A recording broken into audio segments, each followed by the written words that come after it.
You are watching Live OK Television. Life OK समाचारको साथमा Balvatika school Pepsicola learning made simple Jiva life to your style wellness mall a natural way to improve your health. नमस्कार, Life OK समाचारमा स्वागत छ। सुरुमा मुख्य समाचार। विरोधी सङ्घको सङ्गठनबाट सरकारलाई बदनाम गर्ने खेल भएको दाबी। थप 2892 जनामा कोरोना पुष्टि। केन्द्रीय कमिटीमा रूपान्तरण गर्ने निर्णय। अब समाचार विस्तारमा। प्रधानमन्त्री एवं नेकपा एमालेका अध्यक्ष केपी शर्मा ओलीले पार्टी भित्रबाट विरोधी सङ्घको साँठगाँठबाट सरकारलाई बदनाम गर्ने खेल भएको बताउनु भएको छ। प्रधानमन्त्री निवास बालवाटारमा बुधबार बसेको आज कमिटीको अन्तिम बैठकलाई सम्बोधन गर्दै ओलीले पार्टीलाई गलत ढङ्गले कब्जा गर्ने विरोधी सङ्घको साँठगाँठबाट सरकारलाई बदनाम गर्ने खेल भएको बताउनु भएको हो। उहाँले विकासको काममा जुटेका प्रधानमन्त्रीको राजीनामा माग गरेपछि मुलुक अस्थिरतातर्फ जाने अवस्था पैदा भएको जिकिर गर्नुभयो। ओलीले पार्टी भित्रको एकतालाई जोगाउन अधिकतम लचकता अपनाए पनि अर्को पक्षले त्यसलाई आफू अनुकूल प्रयोग मात्र गरेको तर्क गर्नुभयो। एमाले राष्ट्र हाँक्ने जिम्मेवारी बोकेको पार्टी भएकोले पार्टी भित्रको समस्यालाई राष्ट्रिय समस्याका रूपमा लिएको उहाँले बताउनुभयो। प्रधानमन्त्री ओलीले एमाले नेतृत्वको सरकार अभूतपूर्व ढङ्गले विकास निर्माणका साथै शान्ति सुरक्षा तथा जनताका लागि काम गरेको तर गलत प्रचार हुँदा जनतामा निराशा छाउनु स्वाभाविक भएको धारणा राख्नुभयो। उहाँले मुलुकमा भ्रष्टाचार नियन्त्रण गरेर देखाइएको र अन्य मुलुकसँगको सम्बन्ध सुमधुर बनाएको दाबी गर्नुभयो। ऐतिहासिक रूपमा अभूतपूर्व ढङ्गले विकास निर्माणको गतिलाई अगाडि बढायो। शान्ति सुव्यवस्था, जनताले प्राप्त गर्नुपर्ने सेवा सुविधाको उपलब्धता, भ्रष्टाचार नियन्त्रण, भ्रष्टाचारप्रति असहिष्णुताको अर्थात् शून्य सहनशीलताको हाम्रो व्यवहार र योजनाबद्ध दृष्टिकोण सहितको विकासको तीव्र आकांक्षा र त्यस आकांक्षालाई व्यवहारमा परिणत गर्ने हाम्रो प्रतिबद्धता र तदनुसारको क्रियाशीलता, यी कुराहरूले हाम्रो पार्टी झन् बढी झन् लोकप्रिय हुँदै अगाडि बढिरहेको। देशमा वास्तवमा भन्ने हो भने समस्या थिएन। हामीले राष्ट्रिय हितलाई सम्वर्धन गरिरहेका छौँ। हाम्रो सार्वभौम सत्तालाई हामी सम्वर्धन गरिरहेका छौँ। तर छिमेकी मित्र राष्ट्रहरूको सँगको हाम्रो सम्बन्धलाई कतै असमझदारी पैदा भयो भने त्यसलाई राष्ट्रिय हित, न्याय र अन्तर्राष्ट्रिय उत्तरदायित्वको आधार, पारस्परिक लाभ र पारस्परिक सम्मानको आधार, त्यसै गरेर सार्वभौम समानताका आधार मजबुत बनाउँदै रहेका छौँ। पार्टीभित्र बेग्लै योजनाहरू पनि बन्दै गए र ती बेग्लै योजनाहरू बन्दै गएका छन्। व्यवहारमा भद्दा ढङ्गले प्रकट पनि भइ नै रहे। खास गरी सञ्चार माध्यममा पार्टीका नीतिहरूको धज्जी उडाउने, पार्टी नेतृत्वको धज्जी उडाउने, गाली बेइज्जतीले अपमान गर्ने र सरकारले गरेका राम्रा काम र उपलब्धिहरूको चर्चै नगर्ने, यस्ता थुप्रै प्रयासहरू चलिरहे। एक ढङ्गले भन्ने हो भने प्रचार हमला ती हुने गरे। यस्ता कुराहरूका कारणले जनतामा अलिकति वितृष्णा, नैराश्यता, जसमाथि आशा भरोसा गरिएको, विश्वास गरिएको र अपेक्षा गरिएको त्यही आशा भरोसा र अपेक्षाका ठाउँबाट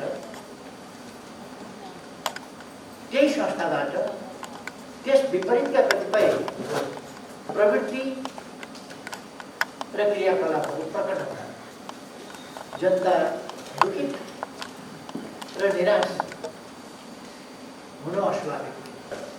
राजीनामा पार्टीभित्रैबाट अविश्वास राख्न अप्ठ्यारो, अरूको अविश्वास राख्ने हैसियत नभएको त्यस्तो स्थितिमा अब राजीनामाको मागको एउटा एक खालको भन्ने हो भने यस्तो अस्वस्थताको चाहिँ बबन्डर मचाउन खोज्यो राजीनामा। यस ढङ्गको एउटा अस्थिरता ल्याउने खेल सुरु भयो। त्यो खेल अब विरोधीहरूसँगको साँठगाँठ त्यसतिर गयो। जे भेटिन्छ त्यसको प्रयोग गर्ने, जे प्रयोग गरेर झटारो हान्न सकिन्छ, पार्टीलाई कमजोर पार्न सकिन्छ त्यो गर्ने त्यस खालका प्रयास। राष्ट्र हाँक्ने जिम्मेवारी बोकेको पार्टी, त्यस कारण यो राष्ट्र हाँक्ने अभिभावक यो जिम्मेवारी बोकेको पार्टीले हामीले पार्टीभित्रको समस्यालाई राष्ट्रिय समस्याकै, पार्टीको भविष्यलाई राष्ट्रको भविष्यसँग जोडेर हेर्नुपर्ने अवस्था हुन्छ। त्यसै गरी हामीले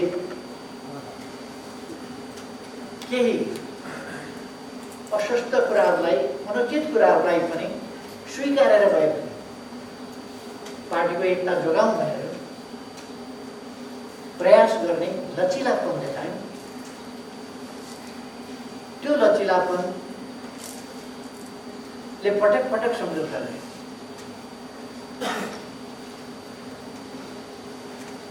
ती सम्झौताहरू पटक पटक भएका सम्झौता त्यो आज गर्यो, प्रतिकूल परिस्थिति बन्यो भने सम्झौता गर्यो, अनुकूल बन्यो भने त्यसलाई छोड्यो, फेरि अर्को बनेर यस्ता कुराहरू हुँदै गएर अन्तिममा हामीलाई थाहा छ अस्वस्थताको पराकाष्ठ चल्दै गयो। कहिले बैठकका लागि भनेको छ हस्ताक्षर गरेको छ, कहिले केका लागि भनेको छ हस्ताक्षर गरेको छ। हस्ताक्षर अर्कै प्रयोजनका लागि सांसदहरूको हस्ताक्षरको सिलसिला चलेको छ, किनभने बहुमत पुग्यो भने दलको नेता परिवर्तन त्यसका लागि, तर भन्दाखेरि बैठक बोलाउनका लागि भन्ने यस प्रकारका छलछाम सांसदहरूसँग पनि छलछाम गर्ने कुराहरू छुट्याउन नसक्ने खालको स्थिति भएर एउटा पङ्क्ति पार्टी र गुट छुट्याउन नसकेर गुटको पछि गुटको साथ नहुने खालको स्थिति, दुःखद स्थिति बन्यो, जसबाट स्पष्ट भयो कि अब पार्टी एउटा असहज असामान्य स्थिति र दुर्घटनातर्फ जाँदैछ। जब पार्टी गलत ढङ्गले कब्जा गर्ने र गलत ठाउँमा पुर्याउने र देशलाई, आन्दोलनलाई ध्वस्त पार्ने, पार्टीलाई ध्वस्त पार्ने र देशलाई ध्वस्त पार्ने स्थिति बनेपछि वास्तवमा कम्युनिस्टहरू जुरुक्क उठे, पार्टी जुरुक्क उठ्यो र पार्टीलाई एक ढङ्गले भन्यो भने पार्टीहरूले कब्जा लिइसकेको स्थितिमा पुनर्गठित गर्यो। त्यस्तै प्रधानमन्त्री ओलीले प्रतिनिधि सभाले देश हाँक्न सक्ने अवस्था नदेखिएपछि विघटन गर्न बाध्य भएको उल्लेख गर्नुभयो। नेपालमा बुधबार थप 2892 जनामा कोरोना पुष्टि भएको छ। देशभर गरिएको 7187 पीसीआर परीक्षणको क्रममा 1889 र 4381 एन्टिजेन परीक्षणको क्रममा 1003 जनामा कोरोना पुष्टि भएको स्वास्थ्य मन्त्रालयले जनाएको छ। यो सँगै नेपालमा कोरोना संक्रमितको संख्या 6,73,749 पुगेको छ। त्यस्तै कोरोनाका कारण थप 41 जनाको मृत्यु भएको छ। हालसम्म नेपालमा 9112 जनाले कोरोनाका कारण ज्यान गुमाएका छन्। त्यस्तै थप 3597 संक्रमित निको हुँदा हालसम्म नेपालमा 5,96,132 जना संक्रमित निको भएका छन्। हालसम्म नेपालमा 33,44,133 वटा पीसीआर र 1,88,811 वटा एन्टिजेन परीक्षण गरिएको मन्त्रालयले जनाएको छ। नेकपा एमाले राष्ट्रिय महाधिवेशन आयोजक कमिटीलाई केन्द्रीय कमिटीमा रूपान्तरण गर्ने निर्णय गरेको छ। प्रधानमन्त्री निवास बालुवाटारमा बुधबार बसेको आयोजक कमिटीको अन्तिम बैठकले कमिटीलाई केन्द्रीय कमिटीमा रूपान्तरण गर्ने निर्णय गरेको हो। सर्वोच्च अदालतको जेठ 14 गतेको फैसलाले महाधिवेशन आयोजना कमिटी वैधानिकतामाथि प्रश्न उठाएपछि बुधबार बसेको महाधिवेशन आयोजना कमिटीको बैठकले उक्त कमिटीलाई खारेज गरेको हो। कमिटी खारेज भएसँगै माधव कुमार नेपाल पक्षलाई गरिएको सम्पूर्ण कारबाही पनि खारेज भएको प्रवक्ता प्रदीप गेवालीले जानकारी दिनुभयो। बैठकले नेकपा एकता प्रक्रियामा एमालेबाट थपिएको रघुवीर महासेठ, विष्णु रिमाल, बेदुराम भुषाल र रघुजी पन्त सहित माओवादीतर्फ नलागी एमालेमा समाहित भएका रामबहादुर थापा बादल, तोपबहादुर रायमाझी, लेखराज भट्ट, मणि थापा स्थायी कमिटीमा लैजाने निर्णय भएको उहाँले बताउनुभयो। बैठकले कोरोना महामारी नियन्त्रणका लागि सरकारले गरेको कामको उच्च प्रशंसा गरेको पनि गेवालीले जानकारी दिनुभयो। 2077 साल चैत 7 गते बसेको केन्द्रीय कमिटीको बैठकले 10औं राष्ट्रिय महाधिवेशन आयोजना गर्ने निर्णय गरेको थियो र त्यो 10औं राष्ट्रिय महाधिवेशन आयोजनाका लागि केन्द्रीय कमिटीलाई महाधिवेशन आयोजक कमिटीमा रूपान्तरित गर्ने निर्णय गरेको थियो। यो लोकतान्त्रिक प्रणाली भएका, दलीय प्रणाली भएका मुलुकहरूको प्रचलित अभ्याससँग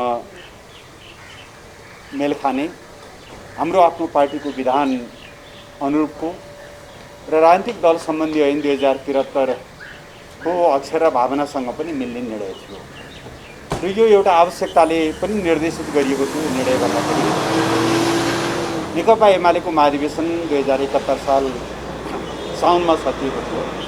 त्यस हिसाबले हामीले नेकपा एमालेको महाधिवेशन 76 साउनमा गर्नुपर्थ्यो नियमअनुसार। तर त्यो बिचमा हामी नेकपाको रूपमा क्रियाशील रह्यौँ। 3 वर्षलाई हामीले शून्य समय मान्दाखेरि पनि अब हामीलाई महाधिवेशन सम्पन्न गर्न धेरै समय बाँकी छैन। त्यसो भएर पार्टीका सारा कामहरूलाई महाधिवेशन केन्द्रित गर्ने प्रयोजनको लागि त्यो महाधिवेशन आयोजक कमिटी बनाइएको थियो। त्यो पार्टी विधान, मुलुकको प्रचलित कानुन र सबै कुराहरूसँग मेल खाने नै विषय थियो।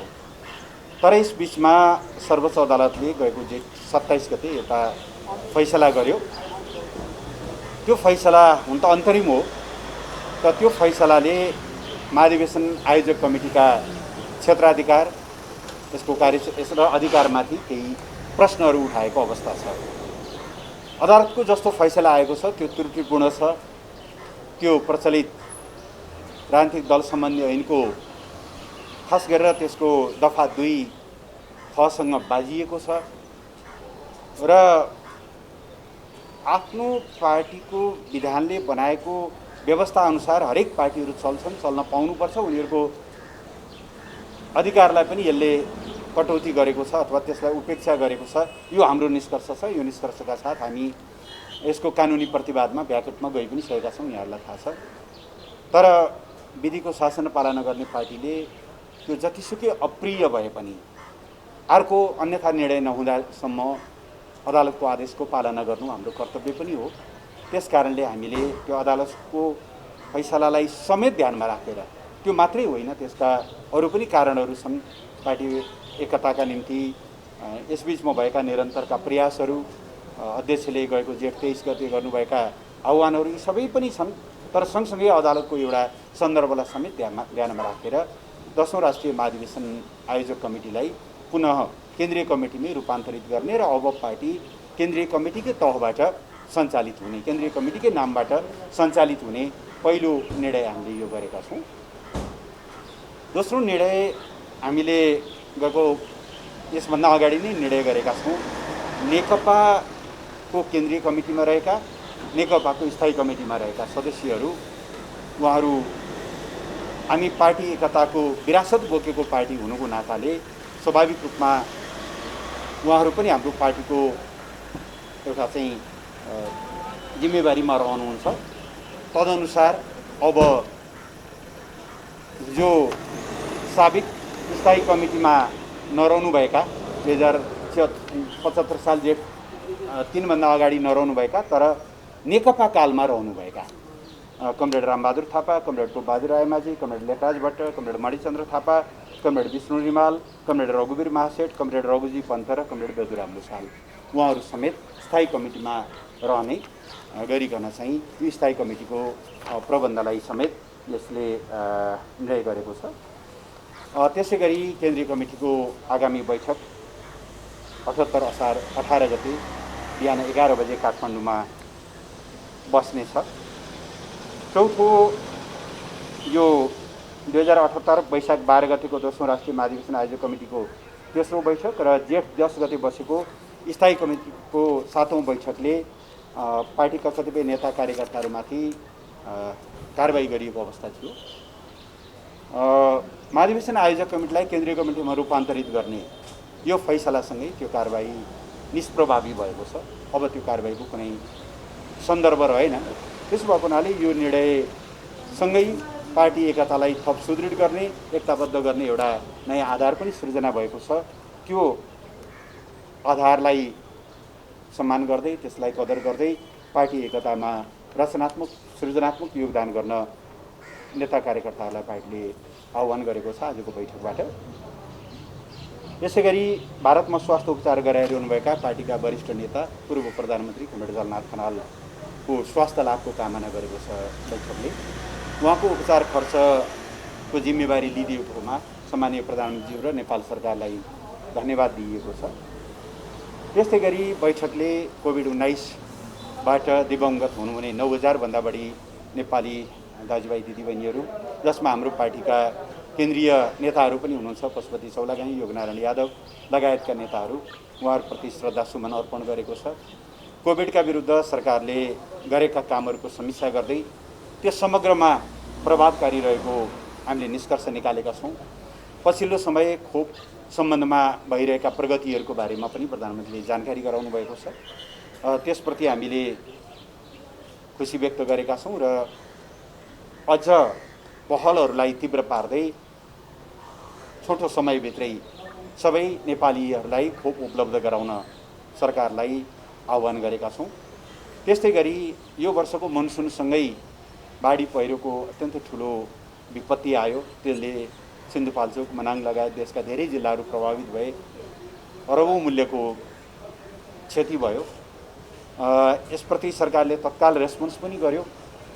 हामीले बैठकबाट बाढी पहिरोबाट ज्यान गुमाउनेहरूप्रति श्रद्धाञ्जली अर्पण गरेका छौँ र उहाँहरूको पुनर्स्थापना, खास गरेर बाढीले विस्थापित गराएकाहरूको पुनर्स्थापनाका लागि सरकारले प्रभावकारी ढङ्गले काम गरोस् भनेर आह्वान गरेका छौँ। यस सम्बन्धमा भइरहेका गतिविधिहरूको बारेमा, निर्णयहरूको बारेमा प्रधानमन्त्रीले जानकारी गराउनु भएको छ। सारथ यिनै निर्णयहरूसहित आजको बैठक सकिएको छ। यो जेठ 3 र जेठ 2 को बिचमा अर्को कुनै मिति हुन्छ? मैले हेर्दा त 2 पछि 3 आउँछ। एकता पूर्व भनेको एकैछिन जेठ 3 अथवा एकता पूर्व भनेको जति बेला यही बालुवाटारमा बसेर अब हामी नेकपा एमाले रहेनौँ, माओवादी केन्द्र पनि रहेनौँ, हामी नेकपा भयौँ भन्नुभन्दा अगाडिको अवस्था होला नि त। त्यहाँ फर्किने भनेको अहिलेको निर्णय त्यही हो। हामी नेकपा एमाले र नेकपा माओवादी केन्द्र एकीकरण हुनुभन्दा अगाडिको अवस्थामा फर्केका छौँ। अब यसमा पनि अनेकौँ तर्क वितर्कहरू गर्ने, यसमा पनि अनेकौँ खालका आशंकाहरू चाहिँ गर्ने र एकतातिर होइन, कहाँबाट अलिकति चर पाउन सकिन्छ भन्ने ढङ्गले जानु, कसैले पनि त्यसरी जानु चाहिँ वाञ्छनीय हुन्न भन्ने लाग्छ। त्यस्तै वरिष्ठ नेता झलनाथ खनालको उपचारको जिम्मा पनि पार्टीले लिने निर्णय गरेको छ। त्यस्तै बैठकले सबै नागरिकलाई खोप दिलाउन सरकारलाई अनुरोध पनि गरेको प्रवक्ता गेवालीले बताउनु भयो। बैठकले नेकपा एमालेका केन्द्रीय कमिटी बैठक असार 18 गते बिहिबार 11 गते बोलाउने निर्णय गरेको छ। सहमुख अग्निप्रसाद सापकोटाले प्रतिनिधि सभा विघटनको विषयमा अदालतले संविधान अनुसार नै निर्णय गर्ने विश्वास व्यक्त गर्नुभएको छ। संसद दिवसको अवसरमा बुधबार सिंहदरबार स्थित संसद सचिवालय परिसरमा वृक्षारोपण गर्दै सहमुख सापकोटाले प्रतिनिधि सभा विघटन असंवैधानिक र अलोकतान्त्रिक रहेको भन्दै अदालतले संविधान अनुसार नै निर्णय गर्ने विश्वास व्यक्त गर्नुभएको हो। संविधानको मर्म भावना बहुसंख्यक सांसदहरूको मनोभावना अनुसार नै यो विषय निरूपण हुने उहाँको भनाइ छ। त्यस्तै उहाँले वातावरणबाट हुने असरबाट मुक्त हुन वृक्षारोपणमा सहभागी हुन सबैलाई अपिल गर्नुभयो। संसद विघटन लगायतमा चाहिँ मैले अब 7 गते भन्ने कि 8 गते भन्ने राति संसद विघटन भइसकेपछि 8 गते मैले चाहिँ 8 गते आफ्ना धारणाहरू व्यक्त गरिसकेको छु। यो गैर संवैधानिक छ, अलोकतान्त्रिक छ र यो चाहिँ बेठिक भएको छ भन्ने कुरा गरिसकेको छु र अहिले अब यो विषयमा अदालतमा बहस भइरहेको छ। अब विचाराधीन छ। मलाई विश्वास छ यो गैर संवैधानिक अलोकतान्त्रिक भएको हुनाले अदालत सही निष्कर्षमा पुग्छ भन्ने मलाई विश्वास छ। संविधानको मर्म भावना, संविधान सभाको स्पिरिट अनि त्यसपछि बहुसङ्ख्यक सांसदहरूको मनोभावना र सबैको मनोभावनालाई बुझेर मुख्यतः संविधान अनुसार नै यो निरूपण हुन्छ भन्ने मैले विश्वास राखेको छु। सभामुख सापकोटाले सचिवालयको बगैँचामा रुद्राक्षको बिरुवा रोप्नु भएको हो। सो अवसरमा राष्ट्रिय सभाका उपाध्यक्ष शशिकला दाहाल, संघीय संसद महासचिव डाक्टर भरतराज गौतम, प्रतिनिधि सभाका सचिव गोपालनाथ योगी, सचिवालयको सचिवहरू ध्रुव घिमिरे, सुदर्शन खतिवडा लगायतले पनि सचिवालय परिसरमा वृक्षारोपण गर्नुभएको थियो। संघीय संसदका सांसद तथा कर्मचारीलाई कोरोना विरुद्धको खोप लगाइएको छ। बुधबार संसद भवन बानेश्वरमा यसअघि खोप नलगाएकालाई भेरोसेल खोपको पहिलो मात्रा र यसअघि कोभिसिल्ड खोपको पहिलो मात्रा लगाइसकेकालाई दोस्रो खोप लगाइएको हो। त्यस्तै यसअघि खोप लगाउन छुटेकाहरूलाई पनि संसद सचिवालय खोप लगाउने व्यवस्था गरेको थियो। सो क्रममा कर्मचारीले परिवारको सदस्यलाई खोप लाउन ल्याएपछि केही बेर अन्यल भएको थियो।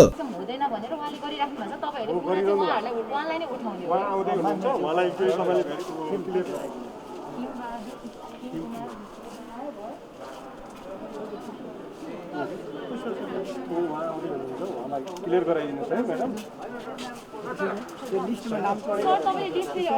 होइन लिस्ट अब मान्ने तपाईँ 2 जना मान्ने आउनु, तपाईँ होइन 2 जना मान्ने, तपाईँ मान्ने थियो 3 जना आउनु, 3 जना राष्ट्रिय सभाको। अब उहाँको ठाउँमा 3 जना मान्नेलाई त्यो त प्रब्लम हो नि त। हुँदैन मलाई होइन यो हुँदैन, त्यो त्यसरी हुँदैन। उहाँले स्ट्रिक्टली उसले गर्नुभएको छ, त्यो त हामीलाई प्रब्लम हुन्छ। उहाँको होइन इन्ट्री भएको छैन, इन्ट्री भएको छैन, रोक्नु भएको छैन। सरी त के गरेकै छैन। होइन किन भन्नु बाहिर चेयर राख्दा हुन्छ नि, बाहिर चेयर राख्दैन भित्र नमखाइदिनु न। म त्यसो उठाउने भएन।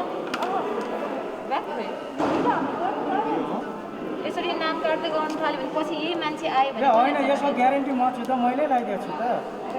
जो छ त्यो यतिको विश्वास छ नि हामीलाई नाम काट्छ संख्या 1 होइन।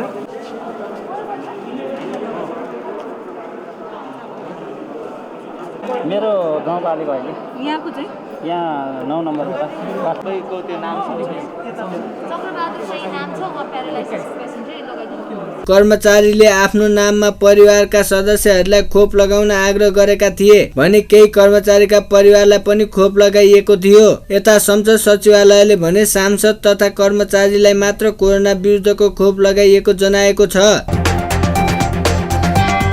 राष्ट्रिय सभाको 8औं अधिवेशन अघि राष्ट्रिय सभा सदस्य, संसद सचिवालयको कर्मचारी, सुरक्षाकर्मी लगायतका कोरोना परीक्षण गरिएको छ। बुधबार संसद भवनमा उनीहरूको एन्टिजेन विधिबाट कोरोना परीक्षण गरिएको हो। बैठकमा सहभागी हुन कोरोना रिपोर्ट देखाउनु पर्ने व्यवस्था गरिएको छ। राष्ट्रिय सभाको 8औं अधिवेशन बिहिबार अपराह्न 4 बजेका लागि बोलाइएको छ। बैठकको सम्पूर्ण तयारी पूरा भएको संसद सचिवालयले जनाएको छ। राष्ट्र संस्था सहितको बौद्धिक सनातन हिन्दू अधिराज्य काम गर्न माग गर्दै स्वास्थ्य नागरिक नामक अभियन्ताले काठमाडौँमा प्रदर्शन गरेका छन्। बुधबार काठमाडौँको माइती घरमा उनीहरूले शाहवंशीय राज संस्था सहितको प्रजातन्त्र कायम गर्नुपर्ने र बौद्धिक सनातन हिन्दू धर्म कायम गर्नुपर्ने भन्दै प्रदर्शन गरेका छन्। राज संस्था सहितको प्रजातन्त्र 1 नम्बरमा कुरो, 2 नम्बरमा निषेधको राजनीति छ, त्यो निषेधको राजनीति अन्त्य गरेर राष्ट्रिय एकता कायम गरौँ। अनि अर्को कुरा चाहिँ हाम्रो के छ भन्दाखेरि कोभिडको कहरमा घरबन्दी बनाएका नागरिकहरूलाई राहतको व्यवस्था गर र अर्को कुरो के भने सम्पूर्ण नेपाली नागरिकहरूलाई खोपको सुनिश्चितता गर भन्ने चाहिँ हाम्रो अहिलेसम्म माग, यो कुरा चाहिँ प्रमुखता साथ उठाएका छौँ। हामीले के भने अब राजनीतिक पार्टीहरू सुध्रिएनन् यदि भने सैन्य हस्तक्षेप मार्फत नागरिक सरकार गठन गर्नुपर्छ। किन भन्दाखेरि राजनीतिक पार्टीलाई कुनै अङ्कुश भएन। आज राजनीतिक पार्टीहरू छाडा भए, यिनलाई गाली गर्ने कोही भएन, माने मान माए मान भए के उहाँहरू। त्यो भएको कारणले हामीले के भन्यो भने अब सैनिक नेतृत्वमा नागरिक सरकार गठन गर्ने, तर नागरिक सरकार मार्फत संवैधानिक राष्ट्रसत्ता सहितको प्रजातन्त्र पुनर्स्थापना गरेर पार्लियामेन्ट्री निर्वाचन गर्नुपर्छ भन्ने हाम्रो प्रमुख एजेन्डाहरू यी 5वटा कुराहरू। साथै उनीहरूले निषेधको राजनीति बन्द गर्नुपर्ने, राष्ट्रिय एकता कायम गर्नुपर्ने जनाएका छन्। प्रहसनमा सहभागीहरूले सम्पूर्ण नेपालीलाई कोरोना खोप सुनिश्चित गर्नुपर्ने, हिन्दू राष्ट्र कायम गर्नुपर्ने लगायतका प्लेटकार्ड बोकेका थिए। अन्त्यमा मुख्य समाचार फेरि एकपटक। विरोधी संघको संगठनबाट सरकारलाई बदनाम गर्ने खेल भएको दाबी। थप 2892 जनामा कोरोना पुष्टि। केन्द्रीय कमिटीमा रूपान्तरण गर्ने निर्णय।